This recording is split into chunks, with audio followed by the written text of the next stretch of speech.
Olá, sejam bem-vindos a mais um podcast do Summit Cidades. Eu sou Michele Nunes e hoje eu converso com Mariane Matos, vice-prefeita da capital e também secretária de Segurança. Seja bem-vinda ao nosso podcast. Obrigada, Michele, parabéns pelo espaço, né, e por esse podcast para poder guardar um pouquinho, né, tudo que aconteceu e acontece aqui no Summit. Exatamente, agora estamos no terceiro e último dia do Summit Cidades e eu vou começar perguntando qual a sua experiência em relação ao evento, o que está achando, ainda temos, né, hoje durante o dia muitas palestras, mas qual a sua experiência em relação aos 2 primeiros dias?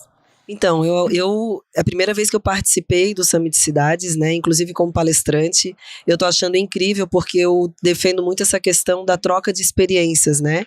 O poder público, ele não precisa inventar a roda.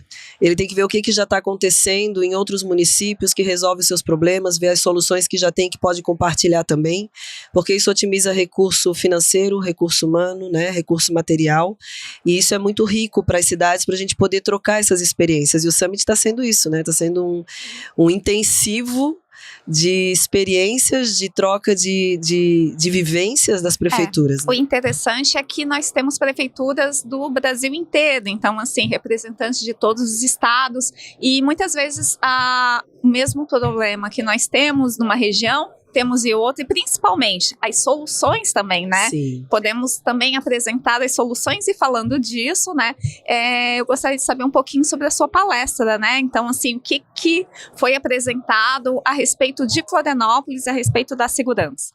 Bom, eu tive 2 momentos aqui muito ricos, né? E sobre a segurança pública, a minha fala foi referente a uma dor de vários municípios brasileiros, que é a questão da pessoa em situação de rua. O trabalho que Florianópolis já faz, eu já participo há mais de 8 anos dessa pauta, eu sou há 21 anos guarda municipal de carreira, da primeira turma, e a partir daí a gente trabalha com esse tema, só que muda o perfil da pessoa em situação de rua. E hoje Florianópolis entendeu a importância de ter dados, ter informação, saber quem são essas pessoas, de onde vêm, por que permanecem na rua, quem quer acolhimento. A gente está usando a tecnologia para isso. Hoje nós temos um aplicativo que é o Acolher, que faz toda a questão da abordagem com reconhecimento facial. Isso é inédito no Brasil. O governo do estado está levando essa tecnologia para as prefeituras aqui de Santa Catarina também, para que a gente tenha um mapa de calor. A gente vai conseguir mapear onde essa pessoa está andando, onde ela está migrando, se saiu de Florianópolis, foi para Joinville, foi para Blumenau, se outros estados, né? Eu tive numa viagem conversando com o secretário de Segurança de Porto Alegre, também tem interesse em usar, porque as pessoas, no verão aumenta muito a pessoa em situação de rua em Florianópolis e no litoral catarinense, porque vem turista e vem dinheiro, e aí com isso ele consegue manter inclusive o seu vício pedindo esmola, essas coisas. Então são realidades diferentes, né? As pessoas em situação de rua que tem no litoral não são as mesmas que tem no interior, que no interior geralmente ele está perto da família, tem um vínculo familiar, é mais fácil de direcionar essa pessoa para o encaminhamento e para o vínculo da família de novo. E aqui é mais difícil, é mais complexo. Porque vem gente do país inteiro, né? Do país inteiro e do mundo inteiro. A gente tem estrangeiros também, pessoas em situação de rua, né? O que a gente aprendeu nesses anos todos é que tu não tem só uma saída. Dependendo da situação, tu tem que ter várias opções de saída. Tem a pessoa que quer o emprego e já fica bem, tem a pessoa que precisa de tratamento para dependência química, tem a pessoa que tem realmente um problema psiquiátrico, que é algo que vai demandar de uma medicação constante, de um acompanhamento médico psiquiátrico constante. Então a gente precisa ter esse olhar humanizado, né? E tem também o vagabundo que se faz de pessoa em situação de rua, que arromba a loja, que rouba as coisas, que assedia as pessoas. Esse aí tem que ser tratado como bandido e tem que ser encaminhado para a justiça. Então, a gente tem que fazer essa triagem, né? E a segurança pública aqui em Florianópolis, eu tenho muito orgulho que eu participo disso há muito tempo, eu vi a mudança que teve, a complexidade que é algo que não vai acabar, né? A gente viu aí com a pandemia, veio um perfil diferente de pessoas em situação de rua, pessoas que perderam tudo, entraram em depressão, depois, agora com as chuvas do Rio Grande do Sul, vieram muitas pessoas do Rio Grande do Sul que perderam tudo, perderam a família, perderam o propósito de vida e aí acabam ficando nessa condição e precisam de um apoio. Então, a prefeitura ela tem que estar preparada para essas alterações, essas mudanças e essa dinâmica de como atender essa população através da assistência social, né? Falo, quando chega para a segurança pública... É um trabalho em conjunto, verdade, né? É em conjunto. Se virou um problema de segurança pública, o resto falhou. Aí vira um problema de segurança pública.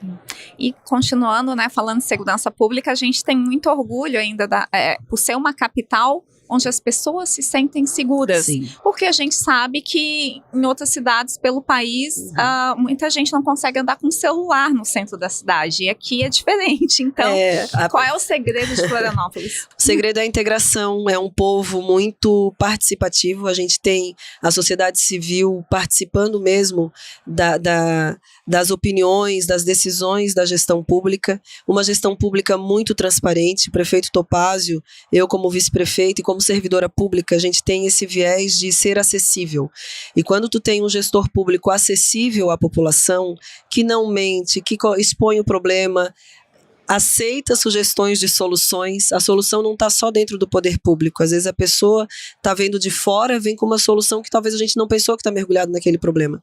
Então trabalhar essa integração e a integração do Estado com o município, nós estamos no estado mais seguro do Brasil e na capital mais segura do Brasil, mesmo tendo alguns problemas de segurança, que, é normal, que a gente vai vencer. É uma cidade de grande porte. Exatamente, mas é uma polícia que dá resposta, é o que a gente fala.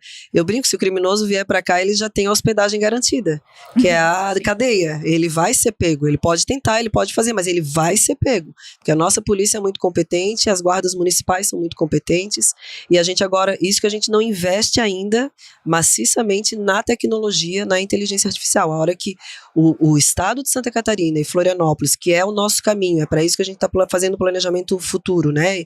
De médio e longo prazo. Quais são os novos projetos aí usar tecnologia para fiscalização de trânsito, para monitoramento, para reconhecer quem está com mandado de prisão em aberto já de uma maneira mais rápida, né? Sem eu estar na rua e a pessoa está aqui do meu lado, eu não saber que ela está, não. Se já tiver um sistema, uma câmera que faça esse trabalho, essa triagem, é muito mais otimizado o recurso humano da polícia, da guarda, e isso agiliza muito. A gente fez esse teste no Carnaval. Então, no Carnaval a gente prendeu várias pessoas que estavam ali no meio da população, tinham mandado de prisão em aberto, e aí tu não faz alarde, tu não cria uma situação, porque tu chega lá, pega a pessoa e diz, vamos que tu não tem que estar aqui. Exatamente, e antes que tenha realmente alguma ocorrência, pelo menos minimiza. Exatamente. Só o fato de tu tirar essa pessoa desse ambiente, tu já torna esse ambiente mais seguro. Porque se ele deveria estar preso e estar ali, alguma coisa ele vai fazer.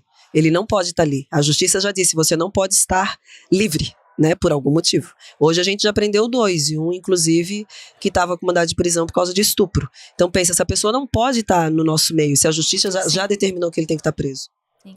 E como que é feito esse monitoramento? Consegue detalhar para a gente? Porque, afinal de contas, Florianópolis é uma cidade que territorialmente é muito grande, né? De norte a sul. É um trabalho 24 horas, né? E sem parar. Como que é feito para você como secretária, né? Essa atenção redobrada e 24 horas trabalhando. A gente tem uma equipe muito, muito motivada dentro da Guarda Municipal. A gente tem pessoas que são terceirizadas, que auxiliam na ordem pública, que o pessoal que chama dos amarelinhos, porque eles usam colete amarelo, então eles têm uma ligação direta com a Guarda Municipal.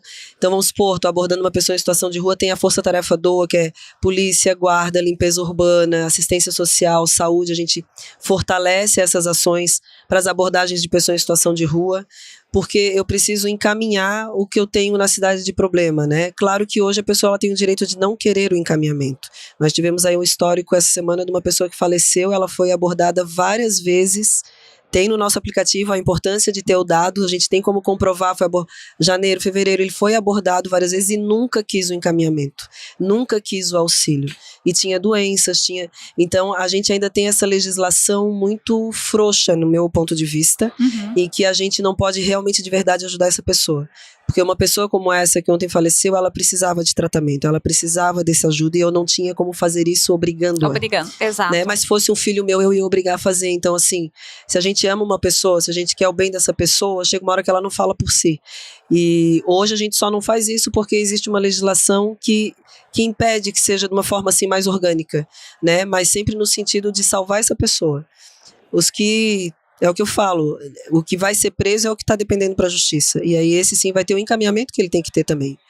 Mas é um desafio, mas a integração é o segredo.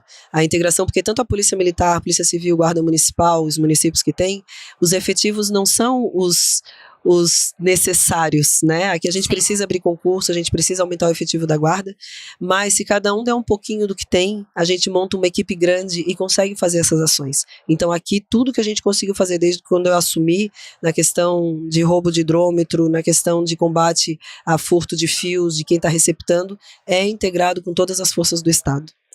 E antes de finalizar, eu queria saber como que a população também pode colaborar, de alguma maneira, com a questão de segurança aqui em Santa Catarina, né? No estado, a gente fala no estado como um todo, e aqui na capital especificamente. Bom, principalmente tem um mito, né, um tabu das pessoas que elas acham que quando roubam alguma coisa dela, um celular, ou roubam um fio e faltou a luz na casa, não vale a pena fazer BO, porque a gente registra não dá em nada e não sei o quê. Eu vou dar um exemplo aqui.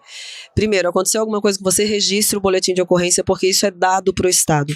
Se eu tenho uma ocorrência que está acontecendo muito, a gente tinha aqui o roubo de hidrômetros, né, e estava tendo 30, 40 BOs por dia de roubo de hidrômetros.